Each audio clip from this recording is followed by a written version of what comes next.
You need to be at your sister's engagement brunch this Sunday, Maya. Miss it and you can forget about me co-signing that apartment lease renewal. You hear me? My mother's voice cut through the phone, sharp as always. I sat in my downtown Vancouver office on the 42nd floor, staring at the email notification on my screen, the one my family didn't know existed. Congratulations on your promotion to Senior Director of Digital Strategy. Salary: $142,000 CAD plus equity. My name is Maya Chen, and I'm 29 years old. For most of my life, I've been the practical daughter in a family that only celebrated one person. My younger sister, Lily. She was the creative one, the artistic soul, the free spirit who could do no wrong. I was the boring one who chose business school over art school, spreadsheets over self-expression, stability over spontaneity. At least, that's what they thought. Mom, I have a client presentation on Monday morning. I need to prep this weekend, I said, which wasn't entirely a lie. I did have a presentation, but it was already finished. I'd been working on it for 3 months, perfecting every slide, rehearsing every transition. This wasn't just any pitch. It was for a $15 million account that would make or break my quarter. A client presentation can be rescheduled. Your sister's engagement happens once. Do you know how much we've invested in this brunch? The venue alone cost $3,000. $3,000. That was exactly half of what my mother claimed she'd loaned me for, first and last month's rent 2 years ago. Money I'd paid back within 6 months, but she still held it over my head like she'd funded my entire existence. After that single payment, I'd handled everything myself. Every bill, every expense, every emergency. I'd worked 60-hour weeks, taken on freelance projects, and lived off instant noodles for months to build my savings. Meanwhile, they'd been funding Lily's art studio rent, her supplies, her gallery showings, and her trips to art fairs across North America. I'll think about it, I said. You'll do more than think about it, Maya. You'll be there at 10 in the morning with a smile on your face. Or you can find someone else to help you when your lease comes up. Your choice. She hung up before I could respond. I set my phone down and looked at the framed photo on my desk. It was from my MBA graduation 3 years ago. I'd finished top of my class at UBC Sauder School of Business, earned a full scholarship, and landed a position at Vertex Digital, one of the fastest-growing marketing agencies in Western Canada. Nobody from my family had attended the ceremony. They'd been at Lily's gallery opening in Gastown that same weekend. The threat about the lease was laughable. My landlord had already approved my renewal. I didn't need a co-signer. I hadn't needed one in 2 years. But my mother didn't know that, just like she didn't know about the promotion, the raise, or the fact that I'd been financially independent since I was 26. I'd stopped sharing my wins with my family after realizing they either dismissed them or found ways to make Lily's achievements seem more impressive. My phone buzzed with notifications from the family group chat. It was flooded with photos of engagement brunch preparations, crystal champagne flutes, elaborate floral centerpieces, a custom cake with Lily and Marcus written in gold leaf. Marcus was Lily's fiancé, a photographer she'd met at an art show. He came from old Vancouver money, the kind that bought heritage homes in Shaughnessy and summered on the Gulf Islands. My parents loved him almost as much as they loved reminding everyone that their younger daughter was marrying into such a prestigious family. Not once in the chat had anyone asked about my life. Not once had anyone acknowledged that I'd mentioned having a major work presentation. When I'd casually mentioned getting promoted to director 8 months ago, my mother had responded with, "That's nice, sweetheart," then immediately posted 5 more photos of Lily's latest painting series. I picked up the manila envelope sitting on my desk. Inside was a bank draft for $6,000, the exact amount my parents claimed to have loaned me over the years. I'd tracked every dollar, every guilt trip, every time they'd mentioned their sacrifice. First and last month's rent 2 years ago, an emergency car repair, a root canal. They'd made each payment sound like they were keeping me afloat, when in reality, they'd covered maybe 5% of my expenses over the past decade. I wasn't giving them this money out of gratitude. I was severing the last thread they could pull to control me. Once they had it back, they'd have no leverage. No more threats about lease co-signing, emergency contact references, or any other fictional support they pretended to provide. The engagement brunch was 3 days away. I'd already decided I wasn't going, but I wanted them to understand why. I wanted to hand my mother that envelope and watch her realize that her threats were empty, that I didn't need her help, and that I'd succeeded despite them, not because of them. Maybe it was petty. Maybe I should have just transferred the money and moved on. But after years of being treated like the disappointment, I wanted them to see exactly what they'd overlooked. Growing up in the Chen household meant living in constant comparison. Lily was 3 years younger than me, and from the moment she could hold a crayon, she was labeled the artistic genius. I was practical, focused, good at math and logic. My parents never said I wasn't special, but their actions showed where their pride lived. When I got accepted into the commerce program at UBC with a scholarship, my mother said, "That's wonderful," and spent the rest of dinner discussing Lily's acceptance into Emily Carr University of Art and Design, which they were paying for in full. When I graduated summa cum laude and got recruited by 3 top firms, my father nodded approvingly and said, "Good job," before launching into a story about Lily's painting being selected for a juried show. I learned early that my achievements were footnotes in the narrative of Lily's artistic journey. By the time I started my MBA, I'd stopped inviting them to my milestones. I'd attended my own graduation ceremony alone, celebrated with classmates, and never mentioned the dean's medal I'd received. What was the point? Lily, meanwhile, floated through her degree with mediocre grades and no clear career path. She graduated, opened a studio with our parents' money, and sold maybe 2 paintings a year. But she was happy, creative, living her passion, and that was all that mattered to them. When she met Marcus at a gallery event last year, the engagement announcement had been inevitable. He was perfect for her. Rich, connected, and completely uninterested in anything that didn't involve art or aesthetics. They'd gotten engaged after 6 months of dating. The announcement dinner had been excruciating. Lily had stood up, flashed her vintage diamond ring, and talked about Marcus's proposal at Lighthouse Park during sunset. My mother had cried. My father had shaken Marcus's hand and welcomed him to the family. I'd sat there, smiling politely while they toasted to Lily's happiness and bright future. Nobody asked about my life. Nobody asked if I was seeing anyone or what my career goals were. I was just background decoration in Lily's spotlight. After that dinner, I drove back to my apartment in Yaletown and made a decision. I was done trying to earn their approval. I'd focus on my career, build my life, and accept that some families just work this way. They could have their perfect daughter and their perfect son-in-law. I didn't need to be part of it anymore.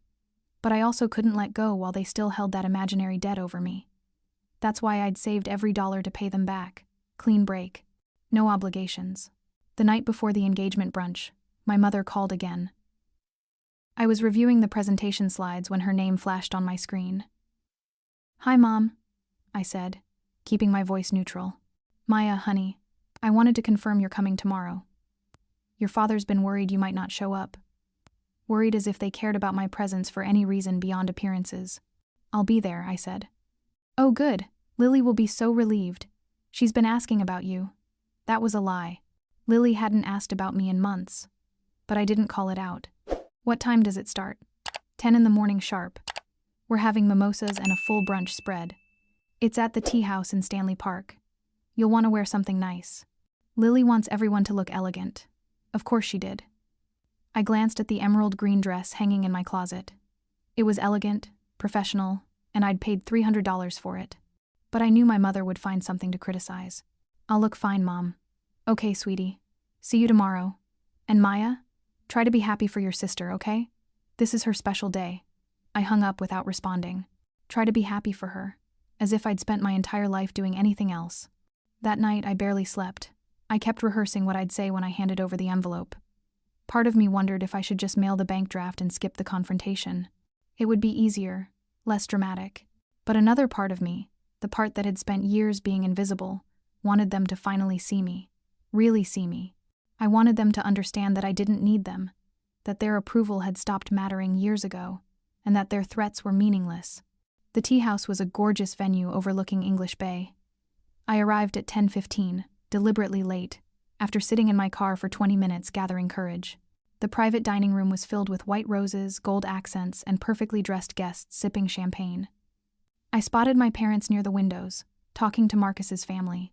My mother wore a designer dress I knew cost more than my monthly rent.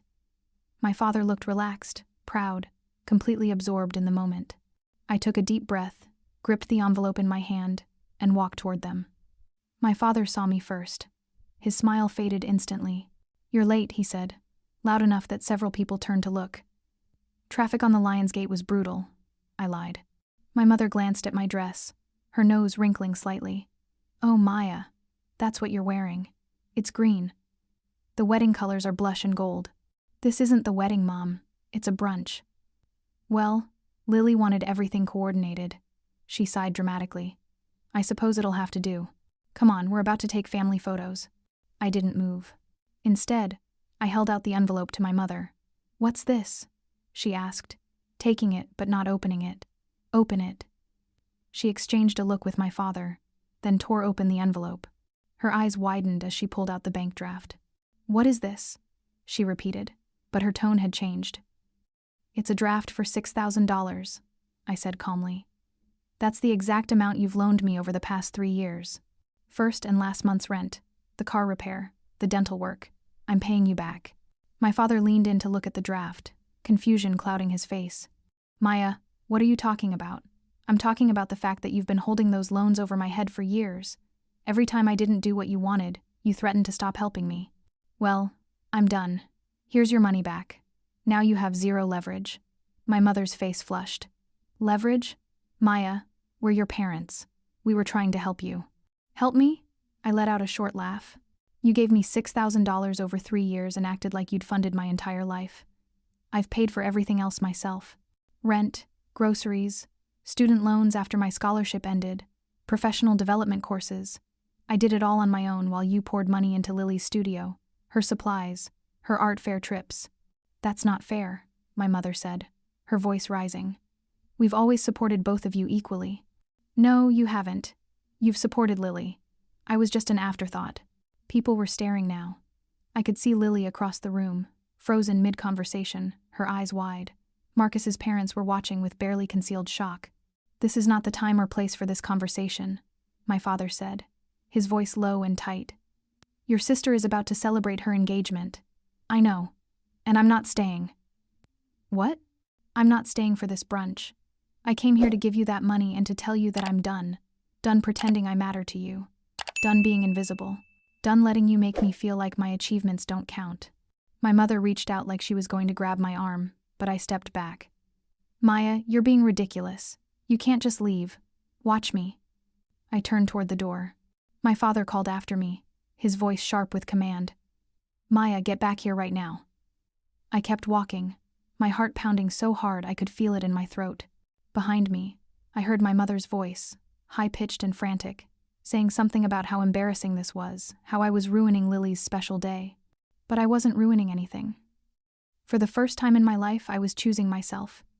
I made it to my car and sat gripping the steering wheel, my hands shaking. Part of me expected my father to come storming after me, to demand I return, to threaten me with something new. But he didn't. I started the engine and drove away from Stanley Park, leaving the brunch and my family behind. As I drove back to Yaletown, I felt a strange cocktail of emotions. Relief, sadness, anger, freedom. I'd spent so long trying to earn their approval, trying to prove I was worth their attention. And for what? They were never going to see me the way I wanted them to. But here's the thing. I didn't need them to anymore. I'd built a life without their help. I'd earned my degrees, landed my job, and proven to myself that I was capable and strong. Their opinion of me didn't change any of that. Still, there was a small voice in the back of my mind. They didn't know about the promotion. They didn't know about the major client pitch. They didn't know what I'd accomplished. Part of me wanted them to find out, to see exactly what they'd dismissed. But would it change anything? Would they suddenly realize they'd been wrong? Or would they find a way to make it seem less important than Lily's art or Marcus's family connections? When I got home, I opened a bottle of wine and sat on my couch, looking at the presentation deck on my laptop. The pitch was Monday morning, $15 million. My team had worked for months on this campaign strategy. If we won it, I'd be leading the largest account in the agency's history. For the first time in weeks, I felt like I could breathe. Nobody was going to take this away from me. My phone buzzed. It was a text from Lily. What just happened? Mom and Dad are freaking out. Why did you leave? I stared at the message for a long moment, then deleted it without responding. Whatever happened next, I was done explaining myself to people who'd never really listened anyway. The week after I walked out of Lily's engagement brunch, my phone exploded with messages. My mother called 23 times in 4 days. My father sent increasingly demanding texts telling me I owed them an apology. Lily left voicemails that started confused and quickly turned accusatory, saying I'd humiliated the family in front of Marcus's parents. I ignored all of them. Instead, I focused on the client pitch. Monday morning arrived, and I walked into that boardroom with 6 colleagues and presented our campaign strategy to the executives of Pacific Coast breweries. We nailed it. Every question, every concern, every detail. 3 days later, we got the contract. $15 million over 2 years. My boss, Rachel, called me into her office that Thursday afternoon. Maya, I've been doing this for 20 years, and that was one of the best pitches I've ever seen. You owned that room? Thank you, Rachel. That means a lot. It should. The partners have been talking, and we want to offer you something. She slid a folder across her desk. We're creating a new role, Vice President of Strategic Accounts. It's yours if you want it. Salary is $175,000 plus bonuses and equity. You'd oversee all major clients and build out a team. I opened the folder, scanning the offer letter. This was beyond anything I'd imagined. I'd gone from senior director to VP in less than a week. Rachel smiled at my expression. You've earned this. You've been carrying this agency for 2 years. Now you'll get the recognition and compensation you deserve. I accepted on the spot. That evening, I met my friend Priya for dinner at a sushi place on Robson Street. She was one of the few people who knew the full story of my family dynamics. I told her about the pitch, the promotion, the raise. She nearly spit out her sake. Maya, that's incredible. You're basically running the agency now. It feels surreal, I admitted. Like maybe I'll wake up and it'll all disappear. It won't disappear. You worked your ass off for this. She paused. Have you heard from your family? My dad keeps texting. My mom leaves daily voicemails. I've been ignoring them. Good. You don't owe them anything. Have you told them about the promotion? No. And I'm not planning to. Why would I? So they can find a way to make it about Lily? So they can minimize it or tell me I'm neglecting family for work? Priya reached across the table and squeezed my hand. You know what? They don't deserve to know. Let them figure out on their own that they lost something valuable. 2 weeks after the engagement brunch, someone knocked on my apartment door on a Saturday afternoon. I looked through the peephole and saw Lily standing in the hallway, dressed in an expensive leather jacket I knew our parents had bought her. I considered not opening the door, but curiosity won. What are you doing here? I asked, keeping the door partially open. Can I come in? We need to talk. How did you even get past the building security? I told them I was your sister.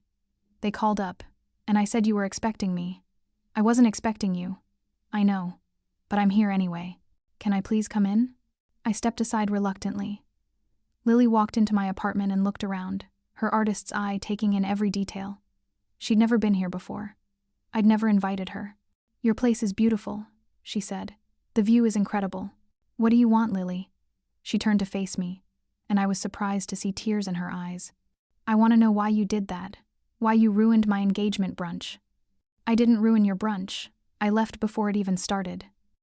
Exactly. You caused this huge scene in front of everyone. Mom cried through the entire event. Dad was furious.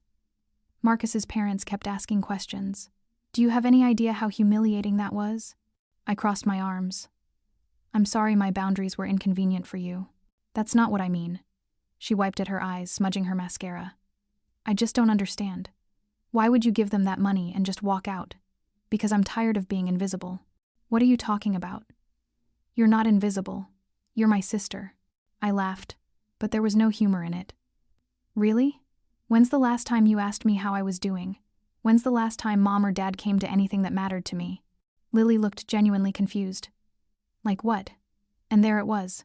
The proof that I'd been invisible all along. I got promoted to vice president 3 weeks ago, I said quietly. I'm making $175,000 a year. I just closed a $15 million deal. I've been financially independent for 3 years. None of you knew because none of you ever asked. Her mouth fell open. You got promoted to VP? Why didn't you say anything? Because every time I tried to talk about my life, you or Mom or Dad changed the subject to talk about your art, your gallery showings, your engagement. There was never room for me in the conversation. Lily sank onto my couch, looking genuinely shaken. Maya, I didn't know. Of course you didn't. You never asked.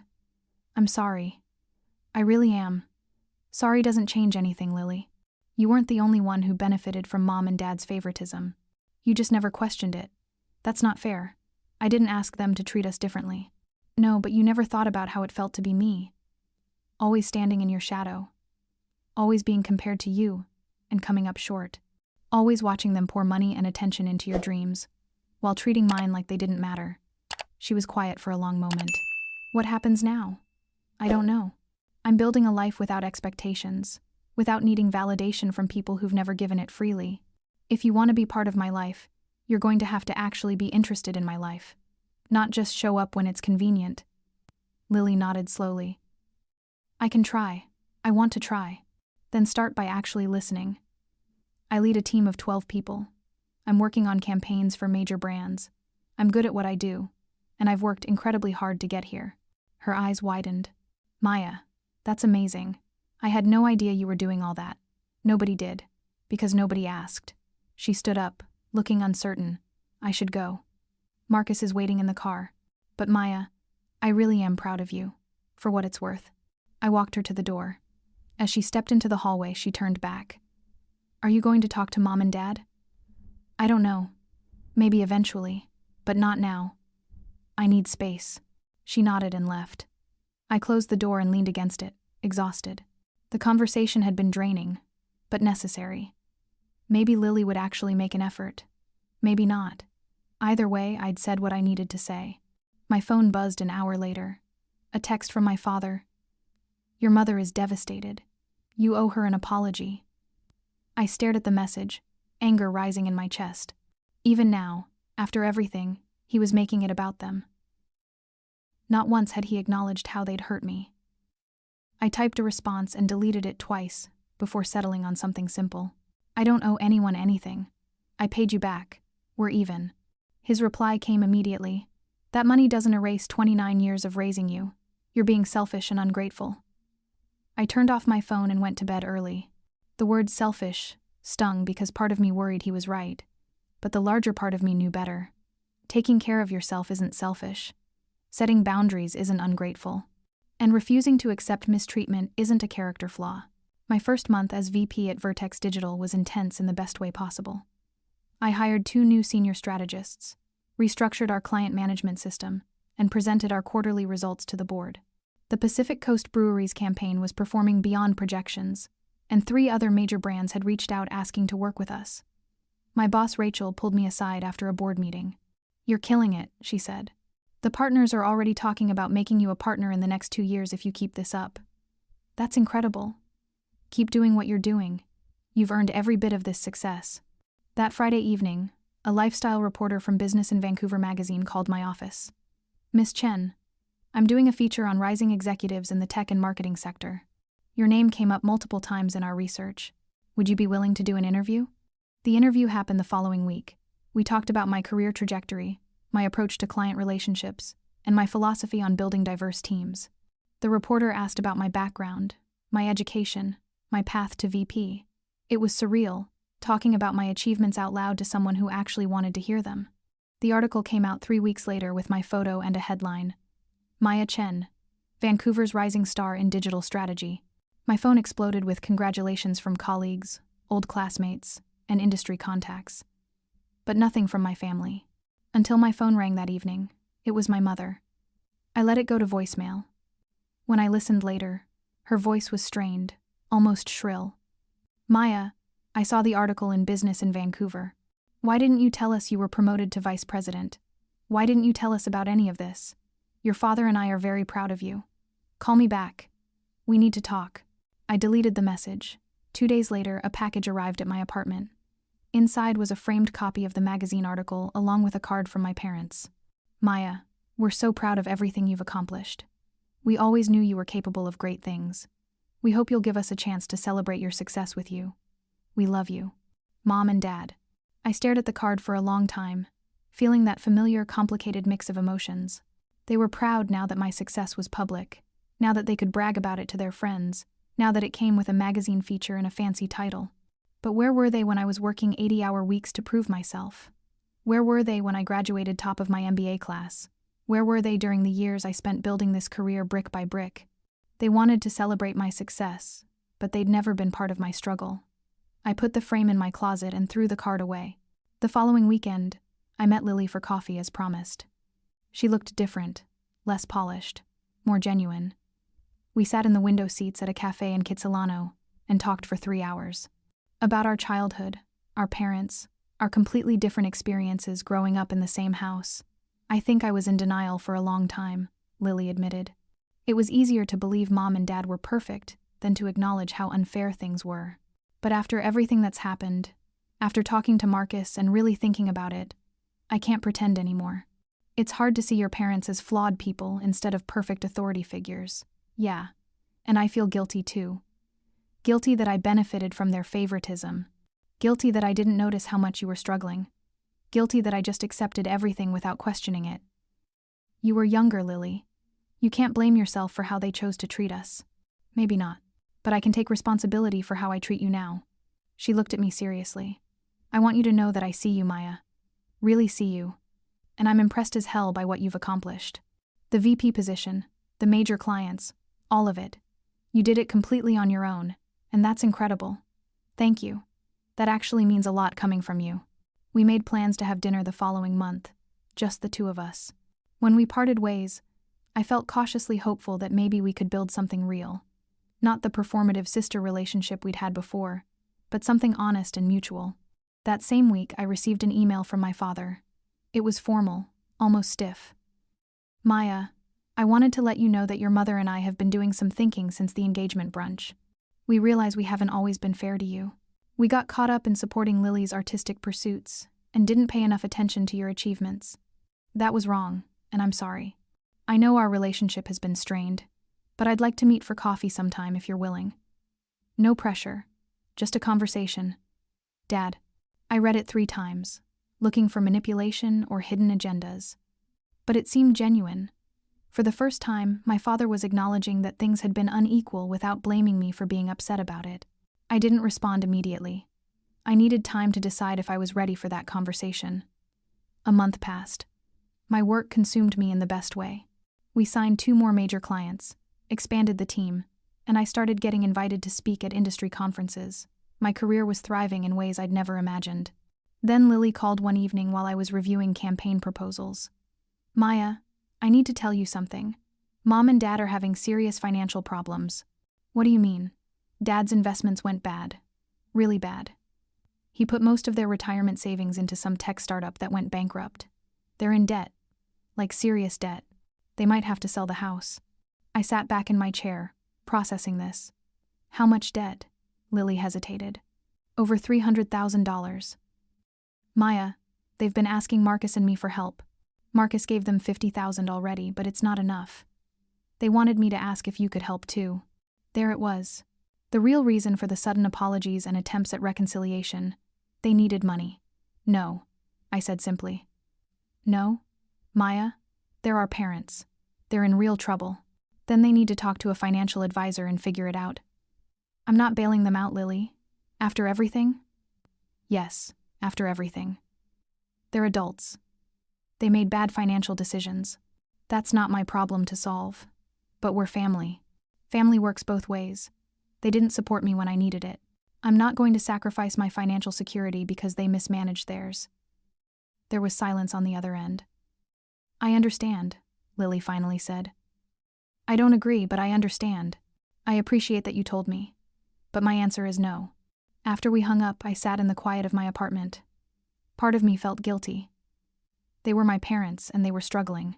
But another part of me remembered every dismissal, every overlooked achievement, every time they'd made me feel small. I'd built my success without their help. I wasn't going to let their mistakes tear it down. 6 weeks later, my father reached out again asking to meet. This time, I agreed. We met at a coffee shop in Kerrisdale on a Saturday morning. He looked older, more worn. We ordered drinks and sat by the window. Thank you for coming, he said. I appreciate it. I nodded, waiting. I wanted to apologize. Really apologize. Your mother and I got caught up in Lily's artistic journey, and we neglected yours. We took you for granted, assumed you'd always be fine because you were independent and driven, but that wasn't fair. You deserved better. I appreciate you saying that. I also saw the article in Business in Vancouver. I'm impressed, Maya. I had no idea you were doing such important work. I wish we'd been there to support you along the way. You weren't there because you never asked about my life. I know. And that's on me. He took a sip of his coffee. I don't expect you to forgive me or to suddenly want a close relationship. But I hope we can start over. Maybe build something better, slowly. We talked for another hour about his financial situation, his regrets, and his plans for the future. It wasn't easy, and there were moments of tension, but it felt more honest than any conversation we'd ever had. When we parted ways, I didn't feel the weight of expectation I'd always carried. I felt lighter, free, like I'd finally let go of needing their approval. In the months that followed, my parents faced the consequences of their choices. They sold their house in Shaughnessy and moved to a modest townhouse in Burnaby. My father took a consulting job to supplement his pension. My mother went back to work as an office administrator. The lifestyle they'd built, the image they'd projected, crumbled completely. Lily helped where she could, but she and Marcus had their own life to build. As for me, I kept moving forward. I made partner at Vertex Digital at 31, started mentoring young women in marketing, built a reputation as one of the city's top strategists. I maintained boundaries with my parents. We had coffee every few months. I helped them understand their budget, but I didn't rescue them financially. They had to fix their own mistakes. Looking back on that Sunday morning at the tea house, the day I handed my mother that envelope and walked away, I realized it wasn't just about the money. It was about reclaiming my worth, refusing to be controlled, choosing myself for the first time in my life. The path hadn't been easy, but it had been mine, and that made all the difference.